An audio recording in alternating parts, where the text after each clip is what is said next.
Before we jump into this week's episode, I have an exciting update to share with you.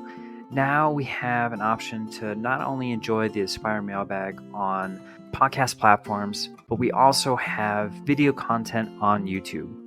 Jeff Gargas and I recorded a video version of this episode, which will be hosted on the Teach Better YouTube page and on my personal YouTube channel at Joshua Stamper. But that's not all. I'm planning to bring you more engaging content on YouTube throughout the year. So expect some short form videos and interviews from the Aspire to Lead podcast. To stay updated, be sure to hit that subscribe button on both channels. Your support means the world to us, and we can't wait to connect with you on YouTube with some additional video content. If you want to stay up to date on the Aspire to Lead podcast and get additional resources and content, make sure you head over to joshstamper.com and sign up for the Aspire to Lead newsletter. I'm trying to send those out weekly now to make sure that I'm getting as much content, support, and resources to you. Of course, it's free of charge, so head over again to joshstamper.com. On the main page, you can sign up for the Aspire to Lead newsletter. Now let's get to the Aspire Mailbag episode with Jeff Gargas, as we are going to be answering 3 fantastic leadership questions. Welcome back, everyone, to Aspire to Lead, where we will be discussing the visions, inspirations, and experiences from top educational leaders.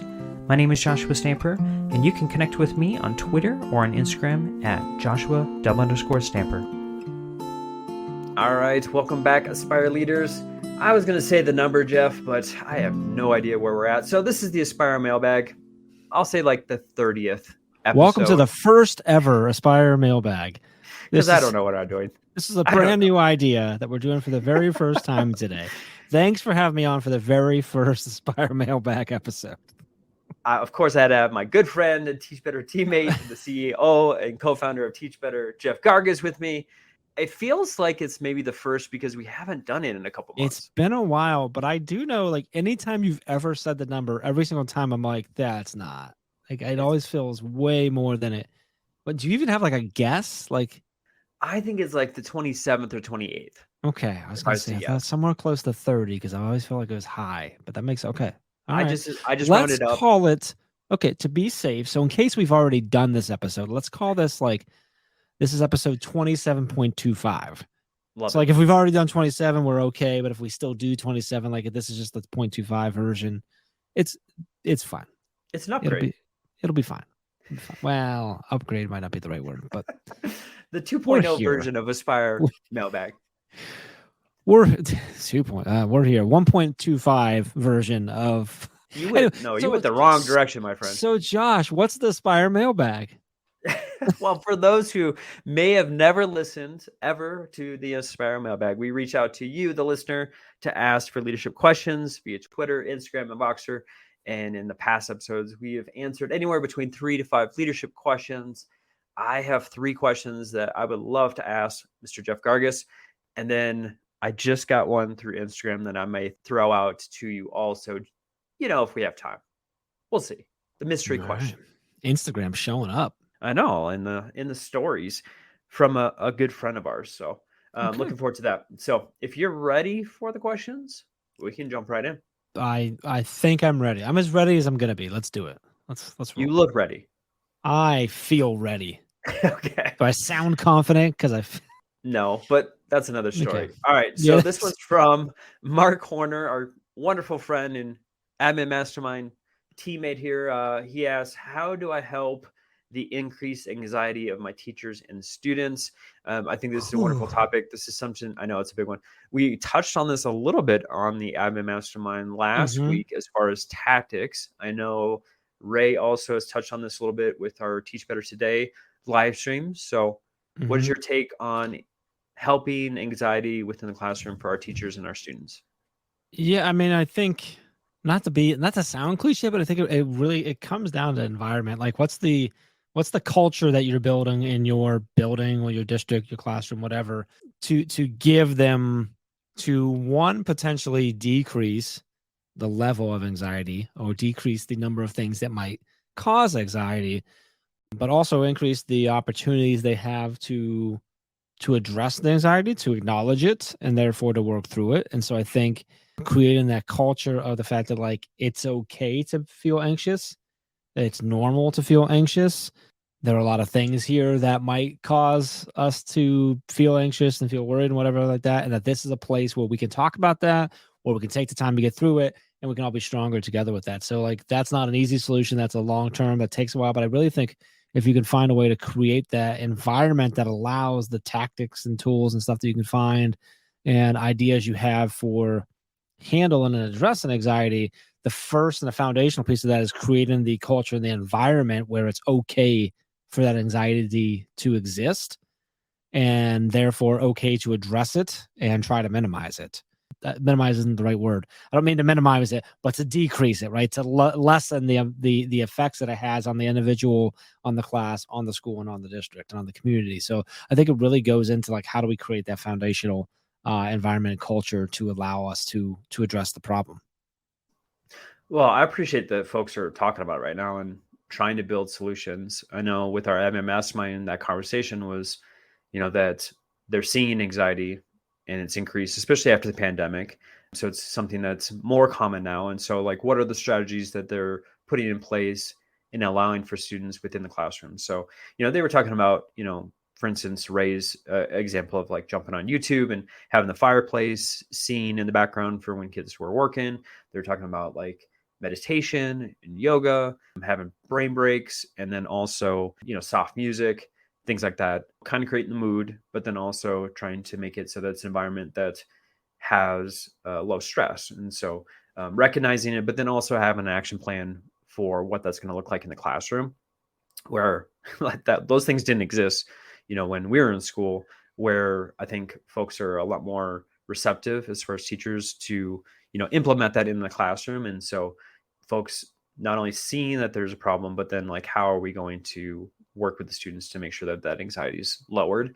And I absolutely love that. So that was a really positive conversation that we had in MMS, and I loved like the resources that were provided for that. Yeah, absolutely. Dan, you mentioned this like sounds and feel. I know Chad and Ray have both shared. I've had conversations with them. Like they both believe in the power of like the scents, the smells inside the room as well, touching all the senses, turning the lights down or changing to smaller lamps. I mean, all these types of things that just set a different feel in the classroom.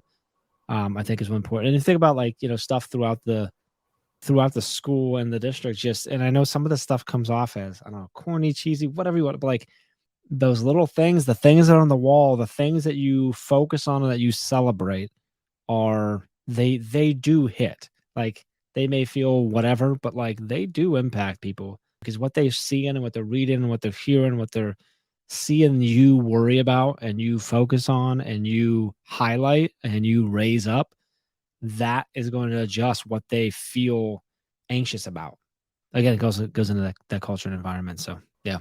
I love that you said scent, because as soon as you said that, it just like brought me back to a couple teachers from my last campus of like, you go into their room and it smells like cinnamon or pumpkin spice or something like that. And it's just like, it just immediately just calms you down. When you walk in a room, like it smells like calm. Yeah. Which is like, it smells like calm, right? It feels, I'm sorry. I just saw the episode of Big Bang Theory where Amy makes Sheldon's Meemaw's cookies for Christmas, and he bites it and he goes, "They taste like her hugs." I'm like, that's like, it's so funny, but like, you can create that with sound and the feel and smells and all that stuff coming together, hitting their senses to really help people relax. That's why when you walk into spas, there's scents, there's music, there's different types of lighting. So those are little tactics that can go a long way for a student who's struggling and for a teacher that's anxious. So I think regardless of whether you're a classroom teacher and leading from there, or if you're a building leader or a district leader, like think about this both for your students and for your staff. Yeah. Because if you have an anxious, stressed out teacher, you're going to have an anxious, stressed out student body.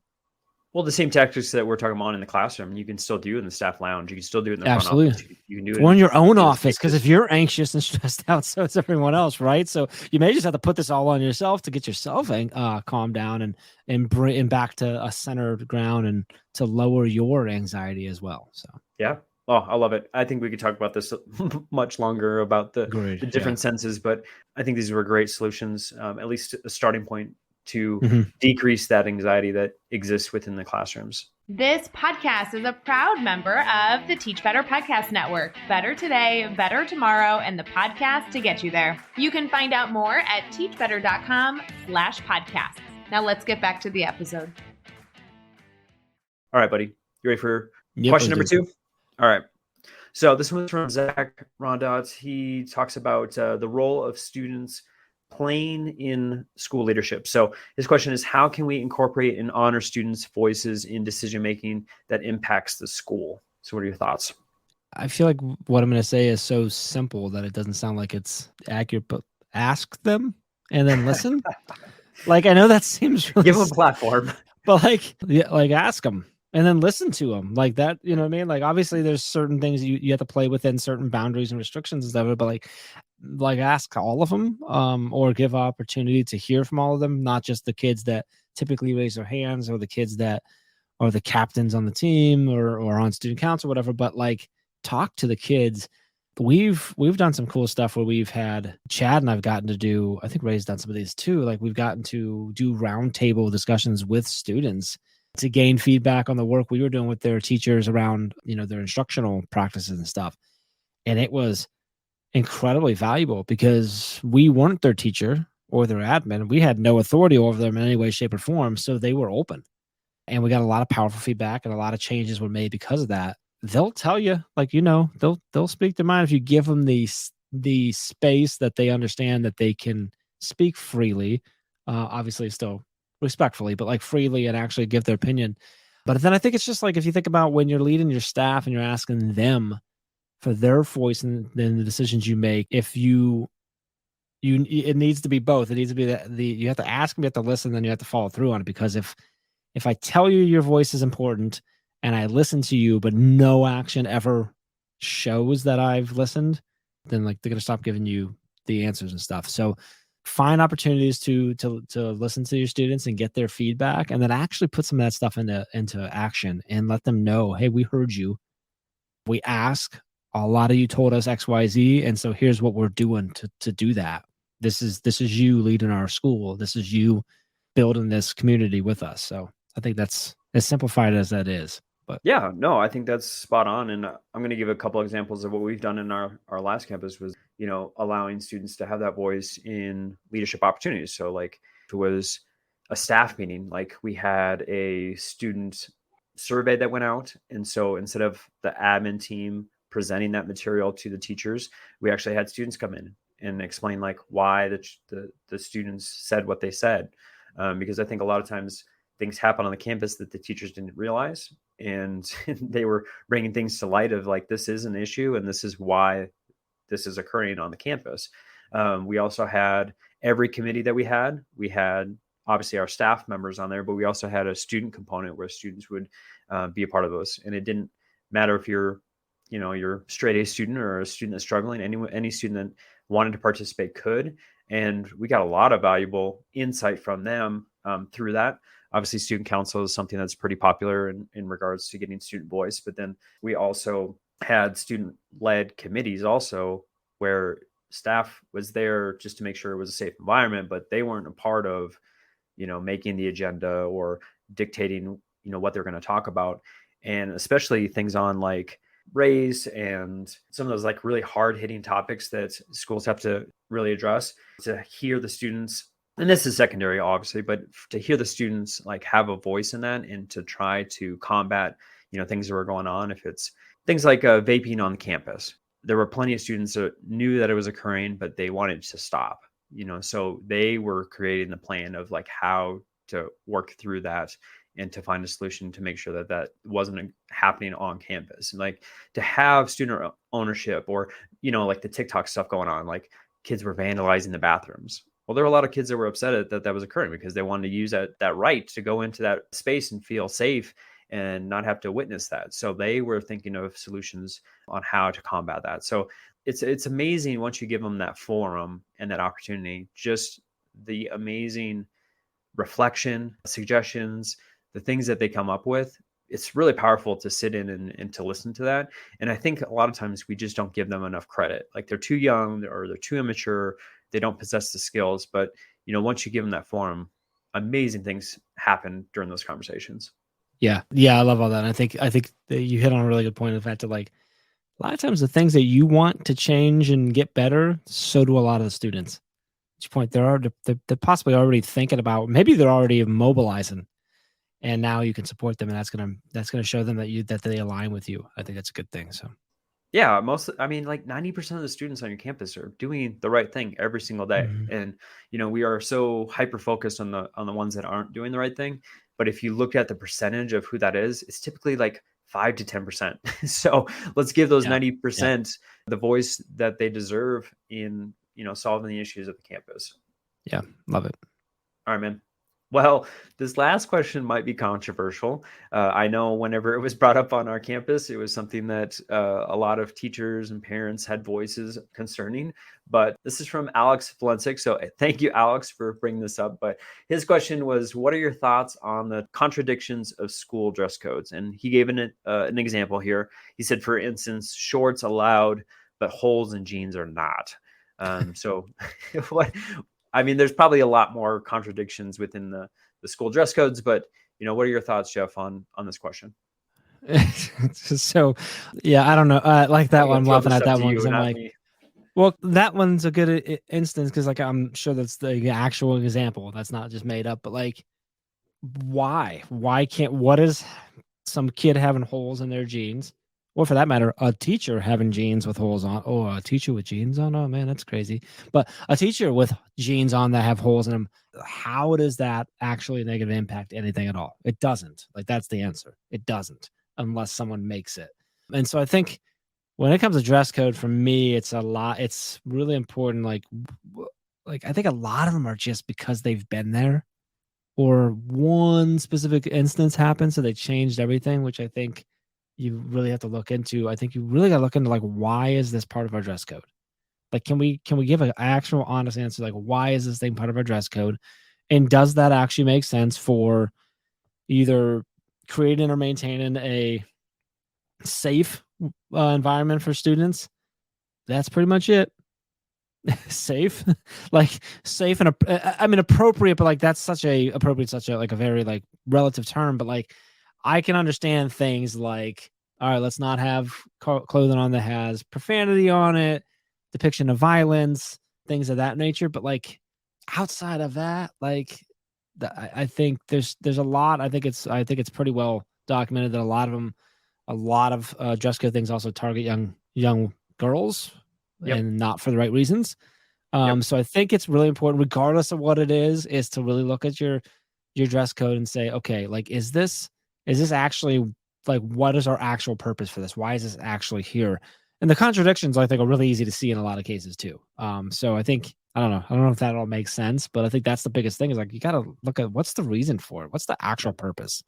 A lot of them are just adopted from tradition. Yeah, I think coming so. from a state from Texas, like, Mhm. like as a coach, like we had to have, short hair and no body piercings or ear piercings. And like, they had all these rules Mhm. for coaches, but then they didn't have anything for tattoos. And I was like, okay, so I can have tattoos everywhere, but I can't have long hair or I can't have a beard. Like, just some of these like outrageous things, like what does that got to do with me being an effective coach? Like, I just Mhm. didn't understand. And so, that was a big conversation. Of course, like over the span of like, the 5 years that I was coaching, that went away because so many Yeah. people pushed back. But it wasn't anything of like, this is the reason why. It was just something that, Mhm. in the Because that's part 80s of our we dress did it. code. Yeah, that's what we did. And it just Yeah. never changed. And so I think a lot of things like hoodies, right? Like, I was so beaten down as an administrator to like chase kids around and be like, put your hoodie down, put your hoodie down. In the grand scheme of things, it didn't matter. And so, of course, we got rid of it because, some kids, we talk about that anxiety piece. Some The kids, hoodies that can be the a huge help. hoodie is something Mhm. that keeps them safe and they feel better with it. So, like, if they're learning, what does a hoodie got to do with that? Why are Yeah. we Yeah. creating these battles that don't need to exist? And the next year when we allowed kids to put hoodies up, guess what? The majority of kids, because it wasn't against the rules, they didn't put their hoodie up. it was more about like the rule and trying to break it than actually wanting to put the so hoodie many on. rules like that where like, hey, if you just make that okay, they're not gonna, because it's an easy way for me to rebel that doesn't have extreme consequences. Yes. So I can get my rebellion out without. So I don't know. I saw there was quite a bit of contradictions in dress code. And so that was something that we fought quite a bit on our campus. And thankfully, a lot of things got abolished and kids were allowed to wear things. I'm with you. If it's, something that's depicting violence or sex or something like that, obviously that's not for our school communities.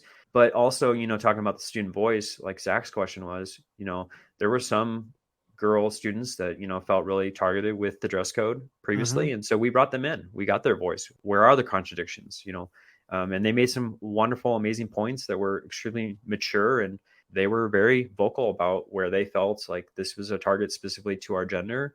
And it wasn't on the other side of the aisle. It wasn't, the boys didn't have the same expectations. And so we definitely took that into consideration as we built it for the following year. So that's another place that you can ask students to be able to talk through. Yeah, I think that's a great opportunity for bringing kids in. But and obviously I think all this is said with the understanding that like you have to deal with your community, your board, everything like that. But yes, I think the conversation needs to be around why should this be a rule, and how does it actually impact our students? And then I think that's the conversation that has to be had. So, all right, you ready for our mystery question? Oh, you have a mystery? Yeah, we have a mystery. Let's do the mystery question. Instagram stories mystery question. Go. All right, this is from Ray Hewart. Oh gosh, here we go. This is, why are some leaders cool like Josh and others weird like Jeff? Do you want to take that one, buddy? Yeah, I think the answer to that is actually fairly easy. I've worked with Ray longer. Like that's what it is. So in a few years, you're doomed, buddy. Like don't worry. Yeah, you got like another maybe 2 years of cool, and then it just catches up to you, man. Just catches up. I don't know what that does for me in the next couple of years, but where are you going to go in a couple of years? Hopefully fired. Hopefully fired. We'll see. All right. Well, since we're talking about the team, let's transition to what's going on with the Teach Better team. No big events right now going on, but a lot of stuff going on. We're spending a lot of time in schools right now all over the country, which is awesome. Just wrapped up a free PD giveaway, which is really a lot of fun, which is taking us to all over the country as well. But a few things I think the Aspire audience here will hopefully find valuable is one is we referenced it a few times, our administrator mastermind, which is led by you. It's every Tuesday morning at 9 a.m. Eastern time. It is 100% free. It is a space for school leaders, administrators to come in and to support each other. We have some great, really valuable conversations in there. It's space if you need to vent, if you need to get out, if you need to just know that you're not alone in the things that you're going for. But we also have like great, like really strategic conversations in there, really valuable conversations. If you go to teachbetter.com/mastermind, that's how you can sign up for free to make sure you get the link for that. Also, just something to mention, like you and I, like you're active in this community as well, which is the Edu Creator community, our Edu Creator Club Plus community, which is a community for anyone who is an educator that creates something outside of your typical role as an educator. So this is if you're a podcaster, if you're a blogger, if you're an author, if you like going out and speaking at conferences, if you're creating YouTube videos, and it doesn't have to be things that are connected to education. It can be things that are your passions that you're chasing. If you're side hustling, whatever. This is a community for you to connect with other folks that are educators that are creating things. If you go to teachbetter.com/educreator, so EDU creator, all one word, that'll take you to the page that'll join that community, which would be awesome to have you in there. And then also just want to mention, as far as community and stuff, our Facebook group, if you go to teachbettergroup.com or just search Teach Better Team on Facebook, we have a private Facebook group filled with thousands of educators from all over the world that are just there to support each other and brainstorm. That's also free. That's also where you can catch the exclusive live stream for the Sunday warm-up show every Sunday.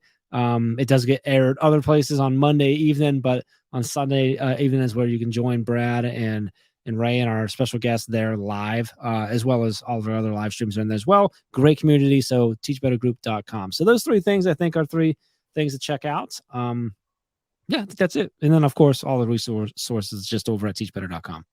Oh my goodness, yes. There's so much going on, and hopefully we can get you connected, especially in that admin mastermind group that we lead every Tuesday.